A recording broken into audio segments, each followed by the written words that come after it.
Hello నేను miss యేసరావు. వాహనదారులకి అత్యంత భారమైనటువంటి అంశం ఏంటో తెలుసా? టోల్ ఫీజులు. వాళ్ళు టోల్ ఇష్టానుసారం వసూలు చేస్తూ ఉన్నారు. దాన్ని తగ్గిస్తున్నారని చెప్పి కొన్ని రోజులు, దాన్ని రద్దు చేస్తున్నారని చెప్పి ఇంకొన్ని రోజులు, అసలు టోల్ ప్లాజాలే ఉండవని చెప్పి మరికొన్ని రోజులు, ఇలా రకరకాలుగా ప్రచారం జరుగుతుంది. దానికి సంబంధించినటువంటి అనేక స్కీమ్స్ని, అనేక ఆలోచనలని కేంద్ర ప్రభుత్వం కూడా చేస్తుంది. అసలు టోల్ ప్లాజాలను త్వరలోనే తీసేయబోతున్నారనేది కూడా వినిపిస్తుంది. ప్రస్తుతం అయితే 3,000 రూపాయలు కడితే సంవత్సరం మొత్తం నేషనల్ హైవేస్లో తిరగవచ్చు అని చెప్పి ఒక కొత్త స్కీమ్ని ప్రవేశపెట్టారు. ఆ 3,000 రూపాయలు పే చేసేసి ఇప్పుడు నేషనల్ హైవేల్లో ప్రైవేటు వాహనదారులు కొంతవరకు ఎంజాయ్ చేస్తున్నారు.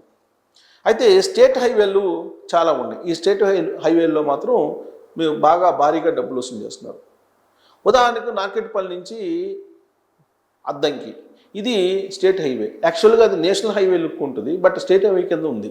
దాంతో అక్కడ భారీగా వసూలు చేస్తూ ఉన్నారు. నేషనల్ హైవేలకు తిరగచ్చు అని చెప్పి, అది కూడా నేషనల్ హైవే అని చెప్పి చాలామంది అనుకుంటూ ఉన్నారు. కానీ అలా కాదు. ఇలా స్టేట్ హైవేలు చాలా ఉన్నాయి. ఇదంతా ఒక ఎత్తు అయితే, ఒక్క 10 రోజులు మాత్రం అసలు టోల్ ఫీజులే లేకుండా నిర్ణయం తీసుకోవాలని చెప్పేసి కేంద్ర ప్రభుత్వానికి తెలంగాణ ముఖ్యమంత్రి, అలాగే ఆంధ్రప్రదేశ్ ముఖ్యమంత్రి లెటర్ రాసినట్టు తెలుస్తుంది. ఆ విషయాన్ని కోమటిరెడ్డి వెంకటరెడ్డి గారు బయటపెట్టారు. పండగ రోజులు, ఈ పండగ రోజుల్లో, పండగ 10 రోజుల పాటు అసలు ఎక్కడా కూడా టోల్ ఫీజులు ఇరు రాష్ట్రాల్లో లేకుండా మినహాయింపు ఇవ్వాలనేటువంటి ఒక లెటర్ రాశారు. కేంద్రం నుంచి ఇంకా తిరుగు సమాధానం అయితే రాలేదు, కానీ వస్తుందని చెప్పి ఆశిస్తూ ఉన్నారు. భారీ సంఖ్యలో హైదరాబాద్ నుంచి తెలుగు రాష్ట్రం ఆంధ్రప్రదేశ్కి వెళ్ళే అవకాశం ఉంది చాలామంది. కాబట్టి ఆంధ్రప్రదేశ్ అలాగే తెలంగాణ భౌగోళికంగా విడిపోయినప్పటికీ స్నేహబంధాలు కానీ, లేదంటే రకరకాల మానసిక మానవ సంబంధాలు కానీ అనేకమైనటివి ఉన్నాయి. సో పండగలు పబ్బాలు వచ్చినప్పుడు రాకపోకలు సాగిస్తూ ఉంటారు భారీగా. అందులో సంక్రాంతి వస్తుంది. సంక్రాంతి వస్తే కనుక హైదరాబాద్ ఆల్మోస్ట్ ఖాళీ అయిపోతుంది. మొత్తం హైదరాబాద్ నుంచి ఆంధ్రప్రదేశ్కి వెళ్ళిపోతున్నట్టుగా కనిపిస్తూ ఉంటుంది. ఆ క్రమంలో వాహనాల రద్దీ భారీగా ఉంటుంది.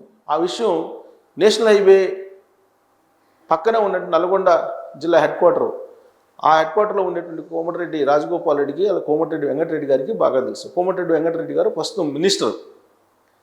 అందుకే ఆయన ఒక లెటర్ రాశారు కేంద్ర ప్రభుత్వానికి, టోల్ ప్లాజాల్లో ఈ పండగ సీజన్లో 10 రోజుల పాటు వద్దు అని చెప్పి. మరి అది యాక్సెప్ట్ చేస్తారా లేదనేది వెయిట్ చేద్దాం. ఈ లోపుగా అసలు టోల్ రద్దు చేసే అవకాశం ఉందా అని అంటే, రాబోయేటువంటి రోజుల్లో టోల్ ఫీజులు వీలంత వరకు తగ్గిస్తామని చెప్పి గత కొంతకాలంగా చెప్తూ ఉన్నారు. 2024 ఎన్నికలకు ముందు కూడా కేంద్ర ప్రభుత్వం, కేంద్రంలో బీజేపీ అనేక సందర్భాల్లో ఈ విషయం చెప్పింది, కానీ తగ్గించలేదు. కాకపోతే దాన్ని మారుస్తున్నారు. ఆ మార్పు అనేది ఎలా చేస్తారు అనేది ఎవరికి కూడా అంతుపట్టడం లేదు. జీపీఎస్ సిస్టమ్ పెడతారు అని అంటున్నారు. జీపీఎస్ సిస్టమ్ అంటే ఏంటి? వెహికల్ ఎక్కడ బయలుదేరినప్పటి నుంచి క్యాల్కులేట్ చేస్తారు. ఆ ట్రావెల్ చేసినటువంటి డిస్టెన్స్ని బట్టి ఛార్జ్ చేస్తారు అని అంటున్నారు. అంటే నేషనల్ హైవే మీద ఎప్పుడు ఈ వెహికల్ ఎక్కుతుంది అనేది క్రైటీరియాగా తీసుకుంటారా, లేదంటే ఇంటి నుంచి ఈ వెహికల్ బయలుదేరిన దాన్ని క్రైటీరియాగా తీసుకుంటారా అనేది కూడా ఇప్పుడు చర్చనీయాంశమైంది. ఎందుకంటే స్టేట్లో కూడా, ఇప్పుడు రాష్ట్రాలు కూడా మాకు రెవెన్యూ తగ్గిందని చెప్పి చెప్తూ ఉన్నారు. అంటే రాష్ట్ర రోడ్లు కానీ, లేదా నేషనల్ రోడ్లు కానీ, state or national A road అయినా సరే, వీళ్ళు రోడ్లో ట్రావెల్ చేస్తున్నారు కాబట్టి బయలుదేరినటువంటి ప్రాంతం నుంచి ఆ టోల్ ప్లాజా దాటేంత వరకు డిస్టెన్స్ని లెక్కేసి దానికి లెక్క కట్టాలి అనేటువంటి ఆలోచన చేస్తున్నారని కూడా వినిపిస్తుంది. అటు రాష్ట్రాలు, కేంద్రం రెండు కలిపి మాట్లాడుకుంటున్నాయి ఆ విషయం అని చెప్పి కూడా సమాచారం ఉంది. సో ఇప్పుడు ఈ టోల్కి సంబంధించినటువంటి ప్లాజాలు అయితే ఉండవు రాబోయే రోజుల్లో. అది అంతవరకు కన్ఫామ్గా చెప్పచ్చు. అలా అని చెప్పి టోల్ ఫీజులు ఉండవు అంటే ఉంటాయి.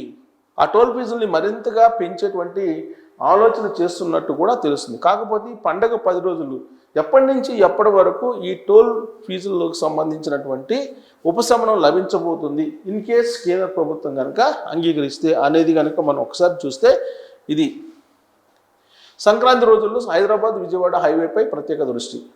అవసరమైతే నేనే బైక్పై తిరుగుతూ ట్రాఫిక్ని పర్యవేక్షిస్తా. అంటే ఎంత ఆ రోడ్డు మీద ట్రాఫిక్ ఉంటుందనేది తెలుసు కోమటిరెడ్డి వెంకటరెడ్డి గారికి. అందుకే బైక్ మీద తానే పర్యవేక్షిస్తూ ట్రాఫిక్ని పర్యవేక్షిస్తానని చెప్తున్నారు. అధికారులతో తెలంగాణ మంత్రి కోమటిరెడ్డి వెంకటరెడ్డి ఈ మాట ఎందుకన్నారంటే, ఇప్పుడు విజయవాడ హైదరాబాద్ హైవే మధ్యలో కొన్ని ఫ్లైఓవర్ నిర్మిస్తున్నారు. ఆ ఫ్లైఓవర్లు పూర్తయ్యే అవకాశం లేదు సంక్రాంతి లోపల. ఇప్పుడే ట్రాఫిక్ జామ్ అవుతుంది. ఇక రాబోయేటువంటి రోజుల్లో సంక్రాంతి వచ్చిందంటే ఇంకా ట్రాఫిక్ జామ్ అయ్యేటువంటి అవకాశం ఉంది. అందుకే బహుశా నేనే స్వయంగా రంగంలో దిగి ట్రాఫిక్ని నియంత్రిస్తానని చెప్పి ఆయన చెప్తూ ఉన్నారు. అయితే ఈ ఫ్లైఓవర్లు రిపేర్లు ఒక ఎత్తు అయితే, టోల్ ప్లాజా దగ్గర ఈ టోల్ ఛార్జీలని వసూలు చేయడానికి టోల్ గేట్ వేస్తూ తీస్తూ ఉంటారు. ఆ కారణంగా చాలా లేట్ అయ్యే అవకాశం ఉంది. ఆ లేట్ నుంచి ఉపశమనం కలిగించడానికి బహుశా కేంద్ర ప్రభుత్వానికి లేఖ రాసి ఉంటారు కోమటిరెడ్డి వెంకటరెడ్డి గారు. సంక్రాంతి పండుగకు టోల్ ప్లాజాల వద్ద ట్రాఫిక్ అంతరాయం లేకుండా చర్యలు తీసుకోవాలని అధికారులను తెలంగాణ రోడ్లు భవనాల శాఖ మంత్రి కోమటిరెడ్డి వెంకటరెడ్డి ఆదేశించారు. హైదరాబాద్ విజయవాడ జాతీయ రహదారిపై ప్రధానంగా దృష్టి సారించాలన్నారు. మంగళవారం సచివాలయంలో అధికారులతో ఆయన సమీక్ష నిర్వహించి పలు సూచనలు చేశారు. హైదరాబాద్ విజయవాడ హైవేపై జనవరి 8 నుంచి వాహనాల రద్దీ ఉంటుంది. జనవరి 8 నుంచి వాహనాల రద్దీ ఉంటుందని చెప్పి అంచనా వేస్తున్నారు. సంక్రాంతికి వెళ్లే ప్రయాణికులకు ఎలాంటి ఇబ్బందులు లేకుండా ఇప్పటి నుంచే ముందస్తు చర్యలు చేపట్టాలి. వాహనాల రద్దీ ఎక్కువగా ఉన్నా ఎట్టి పరిస్థితుల్లో ట్రాఫిక్ ఆగడానికి వీల్లేదు. వాహనదారుల కోసం ప్రత్యేక కంట్రోల్ రూమ్ ఏర్పాటు చేయాలి.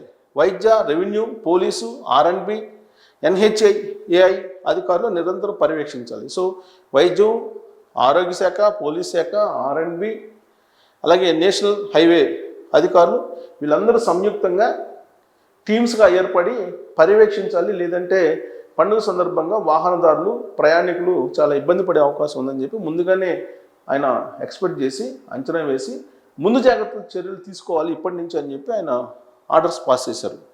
సో నేనే స్వయంగా మోటార్ సైకిల్పై తిరుగుతూ పరిశీలిస్తానని చెప్పి కూడా ఆయన చెప్పారు పండుగ సమయంలో. కేంద్ర మంత్రి గడ్కరీకి లేఖ. హైదరాబాద్ విజయవాడ హైవేపై పతంగి, కొర్లపహాడ్, చిల్లకల్లు టోల్ గేట్ వద్ద జనవరి 9 నుంచి 14 వరకు హైదరాబాద్ విజయవాడ మార్గంలో, జనవరి 16 నుంచి 18 వరకు విజయవాడ హైదరాబాద్ మార్గంలో ప్రజల సౌకర్యార్థం టోల్ ప్లాజాల వద్ద నేరుగా అనుమతించేలా చర్యలు తీసుకోవాలని కేంద్రం రోడ్డు రవాణా శాఖ మంత్రి నితిన్ గడ్కరీకి మంత్రి కోమటిరెడ్డి ఒక లేఖ రాశారు. ఎప్పటి నుంచి? జనవరి 9 నుంచి 14 వరకు, అంటే వెళ్ళడానికి, సంక్రాంతికి వెళ్ళడానికి. మళ్ళీ తిరిగి 16 నుంచి 18 వరకు. సో వెళ్ళడానికి మళ్ళీ తిరిగి రావడానికి వెసులుబాటు కల్పిస్తూ టోల్ ప్లాజాలో టోల్ ఫీజులు లేకుండా చర్యలు తీసుకోవాలని కేంద్ర ప్రభుత్వానికి కోమటిరెడ్డి వెంకటరెడ్డి గారు లెటర్ రాశారు. ఇప్పుడు తెలంగాణ పరిధిలో ఉండేటువంటి టోల్ ప్లాజా వరకే లెటర్ రాశారు. మరి ఇప్పుడు ఆంధ్రప్రదేశ్కి ఎంటర్ అయిన తర్వాత ఆంధ్రప్రదేశ్ లిమిట్లో ఉండేటువంటి జాతీయ రహదారి ఏదైతే ఉందో అక్కడ టోల్ ప్లాజాలకి ఫీజుల నుంచి ఉపసంహరణ చేయాలంటే డెఫినెట్గా ఆంధ్రప్రదేశ్లో ఉండేటువంటి రవాణా శాఖ మంత్రి లేదంటే ముఖ్యమంత్రి చంద్రబాబు నాయుడు గారు రెస్పాండ్ కావాలి.